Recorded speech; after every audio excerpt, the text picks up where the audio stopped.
Good afternoon friends, કેમ છો? જય શ્રી કૃષ્ણ, જય માતાજી.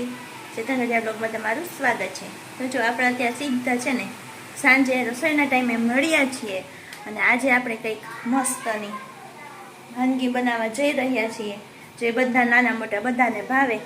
આપણી ઘરે પણ બધાને ભાવે છે. તો કાવ્યાબેનની ફરમાઈશ છે, તો આપણે કાવ્યાબેનની ફરમાઈશ પૂરી કરીએ. અને શું બનાવવાનું છે ને હું તમને કહી દઉં. તો આપણે બનાવવાના છીએ હક્કા નૂડલ્સ. કાવ્યાબેન કે મમ્મી તું મને કેટલા ટાઈમથી નૂડલ્સ નથી બનાવ્યા, તો મને નૂડલ્સ બનાવી દે. તો આપણે છે ને નૂડલ્સ બનાવવાના છે, તો એના માટેની તૈયારી મેં શરૂ કરી દીધી છે. ચાલો તમે પણ મારી સાથે વિડીયોમાં જોડાયેલા રહેજો. વિડીયો સ્કીપ કરતા નહીં, તમને મજા આવશે અને રેસીપી પણ જાણવા મળશે. ને મેં પાણી ગરમ કરવા માટે મૂકી દીધું છે અને આ નૂડલ્સનું પેકેટ છે. એમાં સાથે soya sauce, red chilli sauce અને મસાલા મેકર આવ્યું છે. તો નૂડલ્સને છે ને પાણી ગરમ થાય ને એટલે એની અંદર નાખી દઈએ અને 4 થી 5 મિનિટ માટે બફાવા દેવાના છે. તો જો પાણી ઉકળી જવા આવ્યું છે, તો હવે છે ને આ નૂડલ્સ એમાં નાખી દઉં.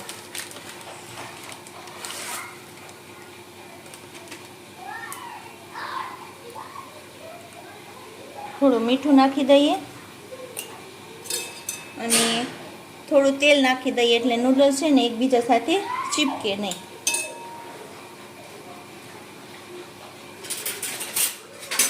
અને હવે હલાવી દઈએ.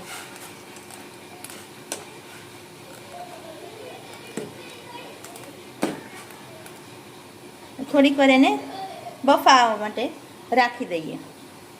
અને જો આવા છૂટા છૂટા થઈ ગયા નૂડલ્સ. હજી કાચા છે, પાયકા નથી. અને 5 થી 6 મિનિટ રાખો એટલે સરસ ચડી જશે. ચેક કરી લઈએ, મસ્ત બફાઈ ગયા. તો હવે આપણે એને કાઢી લઈએ. ગેસ કરી દઈએ બંધ. તો જો નૂડલ્સ તો બફાઈ ગયા અને એના ઠંડા પાણી નીચે રાખી દીધા એટલે છે ને એકબીજા સાથે ચીપકે નહીં. આપણે આમ એમાં તેલ નાખ્યું હતું ને એટલે એકબીજા સાથે ચીપકશે તો નહીં જ. અને હવે એમાં નાખવા માટેના આપણે બધા શાકભાજી કટિંગ કરી લઈએ. શાકભાજીમાં આપણે લીધા છે શિમલા મિર્ચ, કોબી, ગાજર અને ડુંગળી. આ બધી વસ્તુને આપણે છે ને કટિંગ કરવાનું છે લાંબી લાંબી ચિપ્સમાં. ચાલો કટિંગ કરી લઈએ. પહેલાં લઈ લઈએ શિમલા મિર્ચ. બીને બધું કાઢીને લાંબી લાંબી ચીરુમાં કટિંગ કરવાનું છે.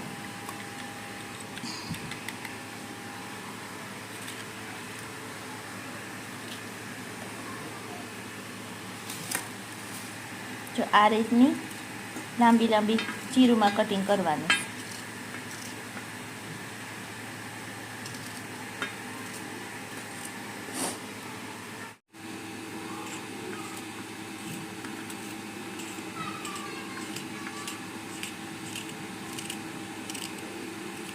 તમને જે ભાવતા હોય ને એ બધા શાકભાજી તમે નાખી શકો છો. આપણે તો ખાલી આ 4 વસ્તુ લીધીશ.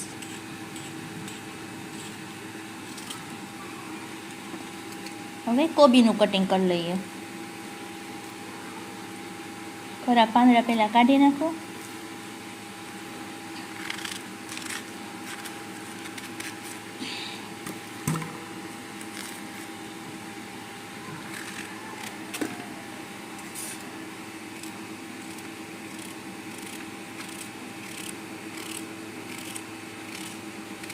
તો આવી રીતના જો કર્યું છે કટિંગ.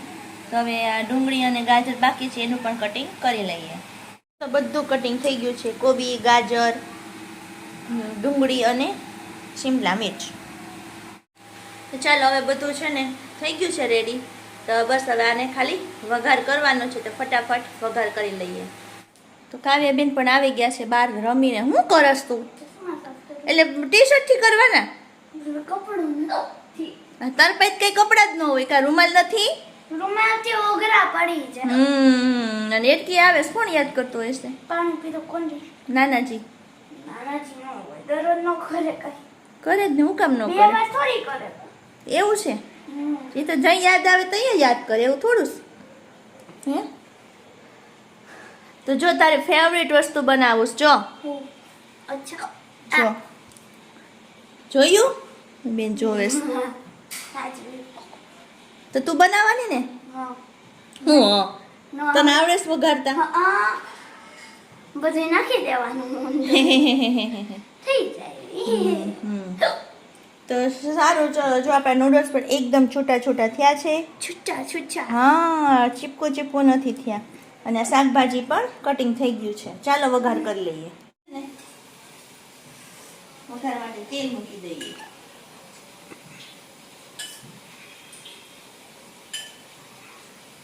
ત્રણથી 4 પાવડા તેલ લેશું, કારણ કે આપણે શાકભાજી બધું વધારે છે.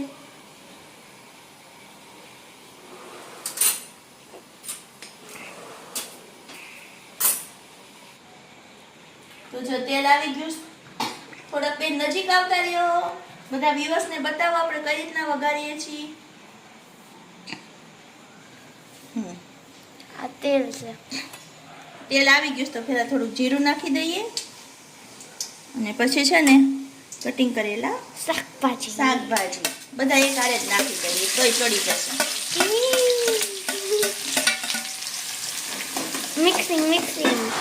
મિક્સિંગ.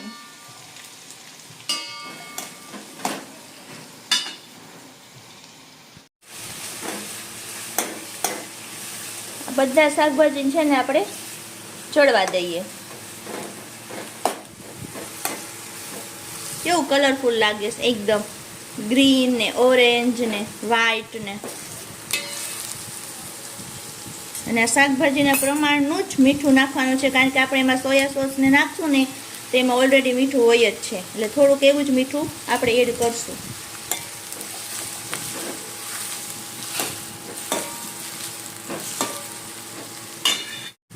હવે આને ચડવા દઈએ. ચડે છે ને ત્યાં સુધીમાં જો આપણે મસાલામાં અંદર એડ કરવાના છે. લીધા છે ટોમેટો સોસ છે, ગ્રીન ચીલી સોસ છે, સોયા સોસ છે, આ રેડ ચીલી સોસ છે, આમાં પણ સોયા સોસ આવ્યો છે, અને આ મસાલા મેકર છે. અને અહીંયા શું પરિસ્થિતિ છે જોઈ લઈએ. સરસ ચડવા એવું છે. સેજ વાર રહેવા દેશું એટલે શાકભાજી આપણું થોડુંક કૂક થઈ જાય. વધુ નથી ચડવવાનું, એટલે કે ઓવર કૂક નથી કરવાનું. થોડું થાય ને ચડી જાય ને ત્યાં સુધી આપણે એને ચોળવવાનું છે. તો છે ને શાકભાજી ચડી ગયું. હવે આપણે એની અંદર આપણા નૂડલ્સ એડ કરી દઈએ.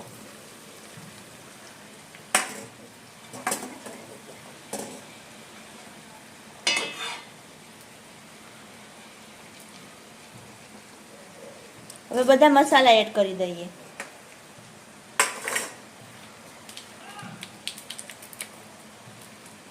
તો પહેલાં તો નાખશું સોયા સોસ, જે સાથે આવ્યો તો એ.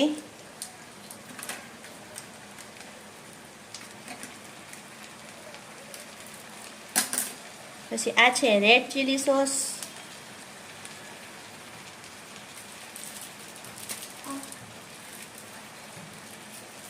એના સાથે જે મસાલો આવ્યો હતો ને એ મસાલો એડ કરી દઈએ.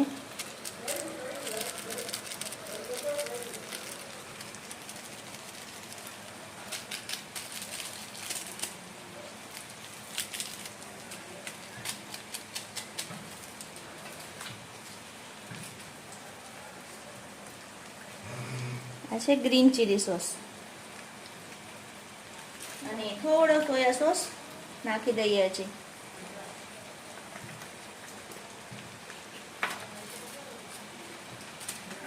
અને હવે આ બધું કરી દઈએ મિક્સ.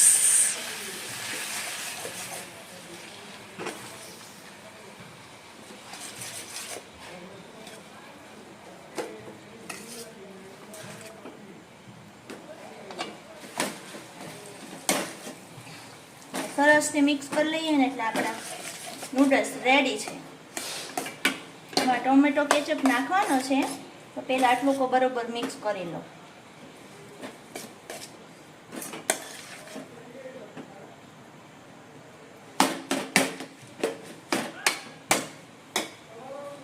છેલ્લે નાખી દઈએ થોડું ટોમેટો કેચઅપ.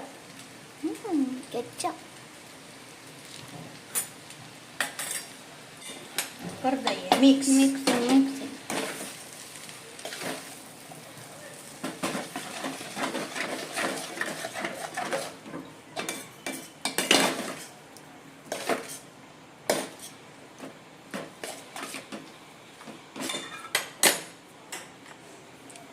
તો રેડી છે આપણા વેજ હક્કા નૂડલ્સ.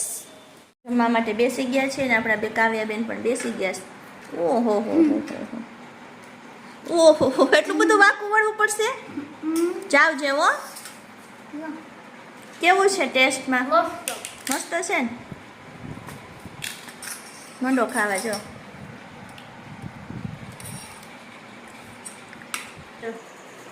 ઓસીકો લઈને ઊભી છે. તમને એમ થાય કે કેમ ઓસીકો લઈને ઊભી છે, પણ હવે આપણે જમીને ફ્રી થઈ ગયા છીએ અને હવે આપણે રોજના ક્રમ મુજબ છે ને અત્યારે અગાચી ઉપર જઈએ અને મચ્છરદાની બાંધીને એની અંદર થોડીક વાર બેસીએ, કારણ કે બહાર ઠંડુ વાતાવરણ હોય, અંદર તો ગરમી થાય છે એટલા માટે. તો ચાલો હવે આપણે છે ને અગાચી ઉપર જઈએ. તો જો અહીંયા ખાટલો અને મચ્છરદાની બધું રાખ્યું છે. તો વ્યવસ્થિત આને છે ને બાંધવાની છે અને આ બધું પાથરીને આપણે પથારી તૈયાર કરી લઈએ.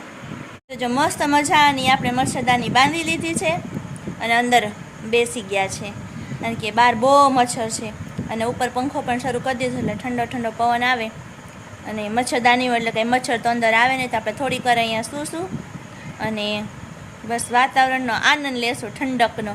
કારણ કે નીચે એટલી ગરમી થાય છે ને કે રૂમમાં તો રહેવાતું જ નથી, બહુ ગરમી લાગે છે. તો ચાલો મિત્રો, હવે આ સાથે આપણે આજનો વિડીયો અહીંયા પૂરો કરીએ. નેક્સ્ટ વિડીયોમાં પાછા મળશું. ત્યાં સુધી બધાને જય શ્રી કૃષ્ણ, જય માતાજી.